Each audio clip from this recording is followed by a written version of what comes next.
అట్లాగే మరి వేదిక మీద ఆశీనులైన యూసుఫ్ కూడా కార్పొరేటర్ తమ్ముడు, మొన్ననే లగ్గమైంది పిల్లగానికి. అయినా కూడా ఇప్పుడు మరి ఇక్కడ పార్టీ పని కోసం అని చెప్పి మీ అందరితో యాక్టివ్గా తిరుగుతున్న మన తమ్ముడు రాజ్ కుమార్ పటేల్ గారికి, ఎల్బీ నగర్ నుంచి విచ్చేసిన మాజీ కార్పొరేటర్లు చాలామంది ఉన్నారు వేదిక మీద, వారందరికీ, ఎల్బీ నగర్ నుంచి విచ్చేసిన బాధ్యులుగా ఉన్న నాయకులు మొత్తానికి, అట్లాగే ఈ డివిజన్లో ప్రస్తుతం డివిజన్ అధ్యక్షుడిగా వ్యవహరిస్తున్న సోదరుడు అంబటి రామకృష్ణ గారు. రామకృష్ణ ఎక్కడ రాలేదా? ఉన్నారా? ఎక్కడున్నావు స్వామిట్రా? उनको बिठाने दो भाई, उनको बैठने दो. रामकृष्ण गारू एक चेयर डालो, बिठाने दो उनको जरा. ఎవరో లేవురు తమ్మి, గట్లా కుర్చీలు ఇచ్చిపెట్టకపోతే ఎట్లా రాబోయే రాయకేంలా.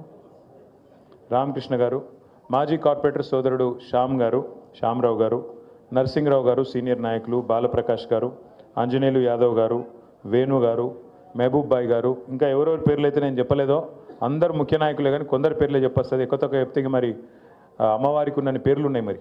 కాబట్టి మనకు కొద్దిగా ఏమనుకోకూరు, ఎవరు కూడా ఏమనుకోవద్దు. ఎల్బీ నగర్లో పేర్లు కూడా చెప్పలే, వాళ్ళు కూడా తిట్టుకోవద్దు. అందరు సీనియర్ నాయకులు, మాజీ కార్పొరేటర్లు, పెద్దలు ఎవరు తిట్టుకోవద్దని కోరుతూ, ప్రత్యేకంగా ఈరోజు సోమవారం అయినా కూడా మరి అందరం కూడా హ్యాండ్ టు మౌతే అయినా కూడా మీ కారోబార్ బంద్ చేసుకొని వచ్చిన మా ఆడబిడ్డలకు, అన్నదమ్ములందరికీ పేరు పేరున హృదయపూర్వకంగా నమస్కారం, హృదయపూర్వకంగా స్వాగతం.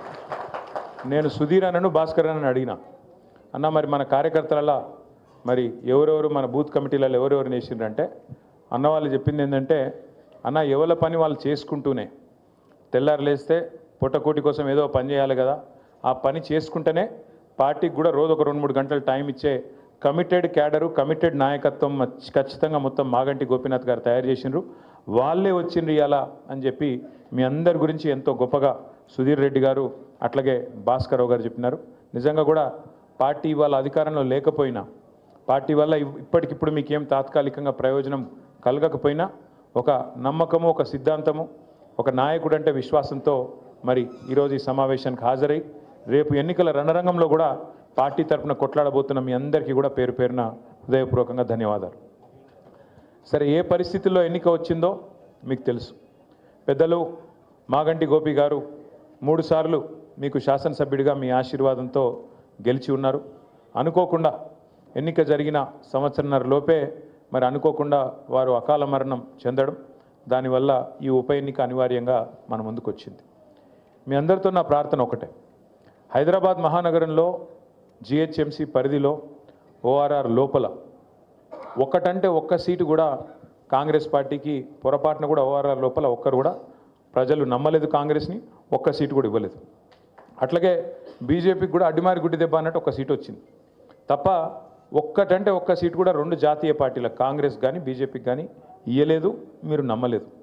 కానీ జిల్లాలలో ఉండే ప్రజలు కాంగ్రెస్ ఏదైతే అరిచేతిలో వైకుంఠం చూపెట్టిందో, కేసీఆర్ గారు ఇస్తున్న సంక్షేమ పథకాలకు అదనంగా మేము ఇస్తాం, మీకు ఆయన చేసిన దానికంటే ఎక్కువ చేస్తాం, మేము 120 సంవత్సరాల చరిత్ర గల పార్టీ, మేమే చేయగలుగుతాం, ఇంకెవరు చేయలేరు అని చెప్పి డైలాగులు కొడితే పాపం కొంతమంది నమ్మి వాళ్ళకు అవకాశం ఇచ్చినారు. కేవలం 1.8% తేడాతోని, అంటే 4-5 లక్షల తేడాతోని 4 కోట్ల మందిలా 4-5 లక్షల ఓట్లు అటు ఇటు అయితే కాంగ్రెస్ అధికారంలోకి వచ్చింది.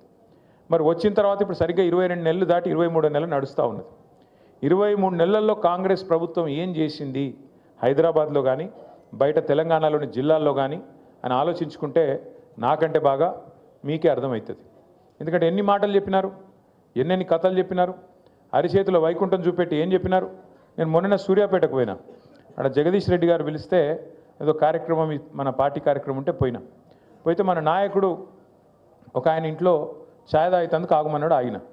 ఆగితే ఆయన నాయకుడు వాళ్ళ అమ్మగారిని తీసుకొచ్చాడు. అన్న మా అమ్మ అని చెప్పిండు. ఎట్లున్నారమ్మా, బాగున్నారా, ఆరోగ్యం బాగుందా అని అడిగితే బాగానే ఉన్న బిడ్డ అన్నది. ఆ నాయకుడికి మొన్న ఈ మధ్యనే పెళ్ళయింది. ఆ పిల్లగాడు చిన్నోడు 25-26 ఉంటే మన రాజ్ కుమార్ పటేల్ లెక్కనే మొన్ననే లగ్గమైంది. అయితే పెళ్ళైన తర్వాత వాళ్ళ అమ్మగారిని పరిచయం చేసిండు. పరిచయం చేస్తే నేను మాట్లాడుతున్నా, మరి కోడలు ఏమంటుందమ్మా, కొత్త కోడలు మంచిగానే ఉందా అన్న. ఏం కోడలు కొడుక ఏమున్నది అన్న. అంటే గిట్లా మాట్లాడబట్టే, కొత్తగా పెళ్ళి అయింది గిట్లా మాట్లాడబట్టే నేను పరిచయం అయినా. ఏమైందమ్మా, ఏమి ఇబ్బంది అంటే ఆమె ఏమన్నది తెలుసా, కోడలు వస్తే నెలకు 2,500 రూపాయలు వస్తాయి అనుకున్న కొడుక, ఏ 2,000 లేవు, 500 లేవు, ఏం లేవు అని ఆమె అన్నది. ఈ లోపల కోడలు ఆమె గడుస్తున్నది, పిల్ల వచ్చింది. నీకు కూడా 4,000 పెన్షన్ వస్తుంది అనుకున్నా, వచ్చిందా అన్నది. అంటే కాంగ్రెస్ వాళ్ళ వల్ల రేవంత్ రెడ్డి వల్ల ఇలా పరిస్థితి ఏంటంటే అత్తకోడల పంచాయతీలు కొత్త కొత్తవి వస్తున్నాయి. 2500 వస్తాయని అత్తగారు అనుకున్నది, కోడల పిల్ల 2500 తెస్తుందని అత్తమ్మ ఆశపడ్డది. అత్తమ్మకు 4000 వస్తాయని చెప్పి వాళ్ళు అనుకున్నారు. అత్తగారు వాళ్ళు ఏమనుకున్నారు, తులం బంగారం వస్తుందని అత్తగారు వాళ్ళు కూడా అనుకున్నారు. ముగ్గురికి పంచాయతీ పెట్టిండు ఇప్పుడు రేవంత్ రెడ్డి. అంటే ఎంత జూటబాజ్ మాటలు, ఎంత ధోకేబాజ్ మాటలు అంటే కాంగ్రెస్ వాళ్ళవి. మీరు నమ్మలే ఎవ్వరు. వెంగళరావు నగర్లో నమ్మలే, హైదరాబాద్లో నమ్మలే, ఓఆర్ఆర్ లోపల ఎల్బీ నగర్లో నమ్మలే, ఎవరు నమ్మలే వీళ్ళని. కానీ పాపం మా మిర్యాల కూడా వాళ్ళు నమ్మిరు. మా భాస్కర్ అన్న కూడా కొట్టిరు. ఆయన భాస్కర్ అన్న చాలా మంచోడు. ఆయన సొంత పైసలు ఖర్చు పెట్టుకొని ప్రజలకు సేవ చేసే మనిషి ఆయన. పాపం ఆయనని ఎందుకు ఓడగొట్టిరు. ఎందుకు ఓడగొట్టిరంటే వాళ్ళకి పాపం ఇలా అర్థం లేదు, తాత్పర్యం లేదు. మోసపోయినరు.